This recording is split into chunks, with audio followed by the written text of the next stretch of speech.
నమస్తే MTV Telugu digital media. ప్రస్తుతం ఏలూరు జిల్లాలో చాలా శరవేగంగా ఎన్నికల పోలింగ్ జరుగుతుంది. పలు పోలింగ్ కేంద్రాల వద్ద ఇప్పటికే జనం బారులు తీరున్నారు.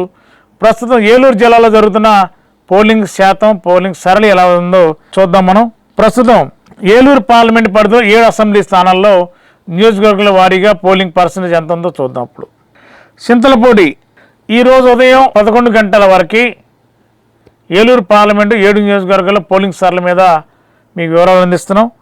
ఈరోజు ఉదయం 11 గంటల వరకు చింతలపూడి నియోజకవర్గంలో 22.08%, అదేవిధంగా దెందులూరులో 25.11%, ఏలూరు అసెంబ్లీ స్థానంలో 24.07%, కైకలూరు నియోజకవర్గంలో 25.49%, నూజివీడు నియోజకవర్గంలో 23.83%, పోలవరం నియోజకవర్గంలో 18.91%, ఉంగుటూరు నియోజకవర్గంలో 25.32% ఓటు శాతం నమోదైంది ఈరోజు ఉదయం 11 గంటల వరకు. అంటే ఇప్పటికీ 25%, 24% ఓవరాల్గా ఉందంటే ఈరోజు ఈవినింగ్ 6 గంటలకి దాదాపుగా పర్సంటేజ్ శాతం కూడా బాగా పెరిగే అవకాశం ఉంది. ఇప్పుడు ఓటర్లు అందరూ కూడా చాలా క్యూ కట్టి ఉన్నారు పోలింగ్ కేంద్రాల వద్ద. మరి అదేవిధంగా ఏలూరు పార్లమెంటు పరిధిలో ఉన్న పోలవరం నియోజకవర్గంలో కొయ్యలగూడెం మండలం కొత్తప్పగూడెంలో పోలింగ్ స్టేషన్లు ఇప్పటికీ దాదాపుగా ఇప్పుడు టైం వచ్చి కేవలం 32 ఓట్లు మాత్రమే నమోదయ్యాయి. కొయ్యలగూడెం మండలం వంకబొత్తప్పగూడెంలోని పోలింగ్ స్టేషన్లో ప్రస్తుతం ఇప్పటి వరకు 32 ఓట్లు మాత్రమే పోలైనట్లు ఐటీడీఏ ప్రాజెక్టు ఆఫీసరు కొద్దిసేపటి క్రితం మీడియాకు తెలిపారు. మరి అదేవిధంగా కన్నాపురం అంటే మరి చాలా మారుమూల ప్రాంతాలు, అవన్నీ విలేజెస్ చాలా ఇదిగా ఉంటాయి. మరి అలాంటి ప్రాంతాల్లో కూడా ప్రజలు ఓటు హక్కు వినియోగించడానికి ప్రయత్నం చేశారు. మరి అంతేకాకుండా ఏలూరుకి కోతవేటు సమీపంలో ఉన్న దెందులూరు నియోజకవర్గ పరిధిలోని చాటపర్రు గ్రామం, చాటపర్రు గ్రామానికి చెందిన 78 సంవత్సరాల వృద్ధురాలు, 78 సంవత్సరాల వృద్ధురాలు యలమంచిలి సూర్యకుమారి, 78 సంవత్సరాలు ఆవిడికి కూడా ఆరోగ్యపరంగా పక్షవాతంతో హాస్పిటల్లో చికిత్స పొందుతున్నప్పటికీ కాళ్ళు చేతులు పనిచేయవు. అయినప్పటికీ కూడా ఈ భారతదేశంలో ఒక పౌరురాలుగా, ఒక పౌరుడిగా ఓటు హక్కు వినియోగించుకోవడం పౌరుడి లక్షణం. కాబట్టి మరి ఓటు హక్కు వినియోగించుకోవాలి, ప్రాణం కన్నా ఓటే మిన్న అనే తీరులో వచ్చి మిగిలిన వాళ్ళందరికీ ఆదర్శంగా నిలిచారు.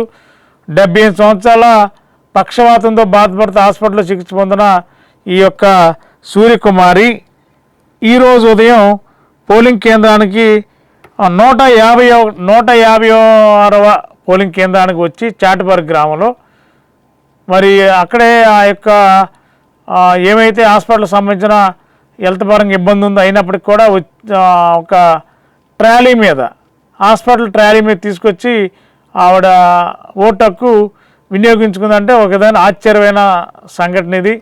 ఎందుకంటే మరి ఆరోగ్యపరంగా ఉండి కూడా అలా ఇబ్బంది పడుతూ కూడా మరి ఓటేయడం అంటే ఇది చాలామందికి ఒక ఆదర్శం. మిగిలిన వాళ్ళందరూ కూడా మరి ఈవిని ఛాలెంజ్గా తీసుకుని ప్రతి ఒక్కరు వచ్చి ఓటు హక్కు వినియోగించుకుంటే మరి బాగుంటుంది అనేది ప్రజాభిప్రాయం. మరి ఈ నేపథ్యంలోనే మరి ఆమె ఆరోగ్యం అంతా సహకరించిపోయినప్పటికి కూడా ఓటు హక్కు వేయడానికి వచ్చారు. మరి అదేవిధంగా కొన్ని చోట్ల ఉద్రిక్త పరిస్థితులు కనిపిస్తున్నాయి.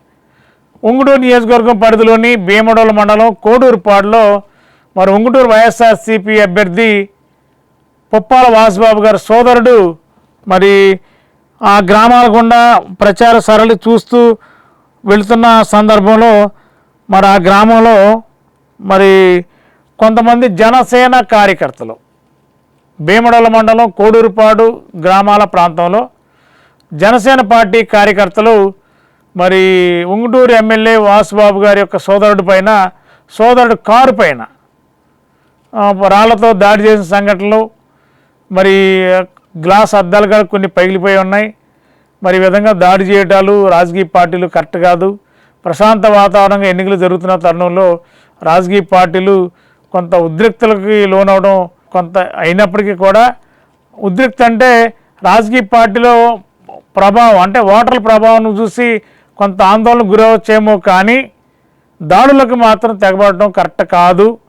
మరి జిల్లా యంత్రాంగం ఉంది, పోలీస్ యంత్రాంగం ఉంది, రెవెన్యూ పోలీసు బలగాలు మోహరించున్నాయి. మరి ఈ విధంగా దాడులు చేసుకునే పరిస్థితి ఉంటే రాజకీయ పార్టీలకు మంచి సాంప్రదాయం కాదు. కాబట్టి రాజకీయ పార్టీ ఎవరైనా సరే పోలింగ్ సరళి ఎలా ఉన్నా మరి దాడులకి ఎక్కడ కూడా అవకాశం లేకుండానే ప్రశాంతంగా ఎన్నికలు జరగడానికి అన్ని రాజకీయ పార్టీలు సహకరిస్తే బాగుంటుంది అనేది మరి అందరూ కోరుకుంటున్నారు. మరి ఈ నేపథ్యంలో ప్రస్తుతం ఎన్నికల ప్రక్రియ చాలా వేగంగా జరుగుతుంది. ప్రజలందరూ కూడా ఎక్కడికాడే ఓటు హక్కు వినియోగించడానికి చాలా హ్యాపీగా వస్తున్నారు. ఎందుకంటే మరి గతంలో కంటే ఈసారి పోటీగా వచ్చి మేము ఓటేయాలని చెప్పి చాలా పోటీ పడుతున్నారు. ఇవాళ ఇంకా ఇప్పుడు కూడా రోడ్ల మీదే క్యూ కట్టున్నారు. మరి ఖచ్చితంగా మంచి శుభపరిణామం. ప్రతి ఒక్కరు కూడా ఓటు హక్కు వినియోగించుకోవడం భారతదేశ పౌరులుగా ఒక మంచి శుభపరిణామంగానే చూడాలి. ప్రస్తుతం విశాఖపట్నం జిల్లాలో పోలింగ్ సరళి ఏ విధంగా ఉందో చూద్దాం మనం. ఎస్కోటలో 24%, భీమిలో 21%, 80%, విశాఖ తూర్పులో 23%, విశాఖ దక్షిణంలో 17.22%, విశాఖ ఉత్తరంలో 17%, విశాఖపట్నం పశ్చిమలో 25%, గాజువాకలో 21%. మొత్తం అక్కడ ప్రశాంతంగానే ఎన్నికల ప్రక్రియ కొనసాగుతుంది. 175 నియోజకవర్గాల్లో 25 పార్లమెంట్లలో పరిధిలో జరుగుతున్న ఈ రోజు వరకు 11 గంటల వరకు జరిగిన పోలింగ్ సరళి మీద పోలింగ్ పర్సంటేజ్ ఏ విధంగా ఉందో చూద్దాం మనం. ప్రస్తుతం శ్రీకాకుళం జిల్లా పార్లమెంట్లో 11 గంటల వరకు ఈ 16.99%, అదేవిధంగా అరకు పార్లమెంటు పరిధిలో 16.99%, శ్రీకాకుళం పార్లమెంటు పరిధిలో 21.87%, అదేవిధంగా విజయనగరం పార్లమెంటు పరిధిలో 22.33%, అదేవిధంగా విశాఖపట్నం పార్లమెంటు పరిధిలో 21.34%, అనకాపల్లి పార్లమెంటు పరిధిలో 19.33%, అదేవిధంగా కాకినాడ పార్లమెంటు పరిధిలో 21.26%, అదేవిధంగా అమలాపురం పార్లమెంటు పరిధిలో 26.74%, అదేవిధంగా రాజమండ్రి పార్లమెంటు పరిధిలో 21.70%, అదేవిధంగా నరసాపురం పార్లమెంటు పరిధిలో 23.26%, ఏలూరు పార్లమెంటు పరిధిలో 24.28%, అదేవిధంగా మచిలీపట్నం పార్లమెంటు పరిధిలో 25.84%, విజయవాడ పార్లమెంటు పరిధిలో 21.39%, గుంటూరు పార్లమెంటు పరిధిలో 20.84%, నరసరావుపేట పార్లమెంటు పరిధిలో 23.20%, బాపట్ల పార్లమెంటు పరిధిలో 27.3%, అదేవిధంగా ఒంగోలు పార్లమెంటు పరిధిలో 26.4%, నంద్యాల పార్లమెంటు పరిధిలో 26.39%, 21.86%, అదేవిధంగా అనంతపురం పార్లమెంటు పరిధిలో 23.66%, హిందూపూర్ పార్లమెంటు పరిధిలో 21.36%, కడప పార్లమెంటు పరిధిలో 27.2%, అదేవిధంగా నెల్లూరు పార్లమెంటు పరిధిలో 23.7%, అదేవిధంగా తిరుపతి పార్లమెంటు పరిధిలో 62.11%, రాజంపేట పార్లమెంటు పరిధిలో 22.83%, చిత్తూరు పార్లమెంటు పరిధిలో 25.98%. ప్రస్తుతం ఓవరాల్గా చూస్తే 13 జిల్లాల్లో, అదేవిధంగా 25 పార్లమెంటు నియోజకవర్గాల్లో పర్సంటేజీల పరిస్థితి 11 గంటల వరకు ఈ విధంగా ఉంది.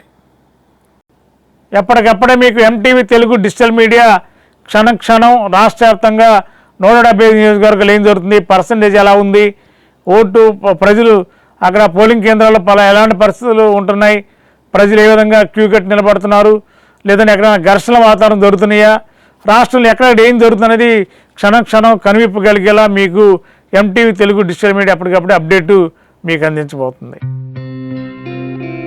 గత 20 సంవత్సరాలుగా దంత సమస్యలతో పాటు దవడ మరియు ముఖ సంబంధ సమస్యలకు చక్కని చికిత్సలు అందిస్తున్న శ్రీ రామకృష్ణ దంత వైద్యశాల, నరసింహారావుపేట, ఏలూరు. ఎమర్జెన్సీస్ లో వాడే ఆక్సిజన్ కాన్సంట్రేటర్లతో పాటు air purify, UV light steriliser, ULV fogger వంటి పరికరాల ద్వారా పరిశుభ్రమైన వాతావరణంలో చికిత్స అందించబడుచున్నది. ఆర్వీజీ ద్వారా అతి తక్కువ రేడియేషన్ ఉపయోగించి దంత వ్యాధి నిర్ధారణ మరియు రూట్ కెనాల్ వైద్యం చేయబడుచున్నది. డెంటల్ లేజర్ ద్వారా కుట్లు లేకుండా సర్జరీలు, ఇంప్లాంట్స్ కిట్స్ ద్వారా పళ్ళు లేని వారికి ఫిక్స్డ్ దంతాలు, రూట్ కెనాల్ చికిత్సలకు ఎండో మోటార్ వంటి ఆధునిక పరికరాలు కలిగిన నమ్మకమైన డెంటల్ క్లినిక్. అత్యంత ప్రామాణికమైన ఆటోక్లావింగ్ పద్ధతిలో శుభ్రపరిచిన ఇన్స్ట్రుమెంట్స్ వాడడం మా ప్రత్యేకత.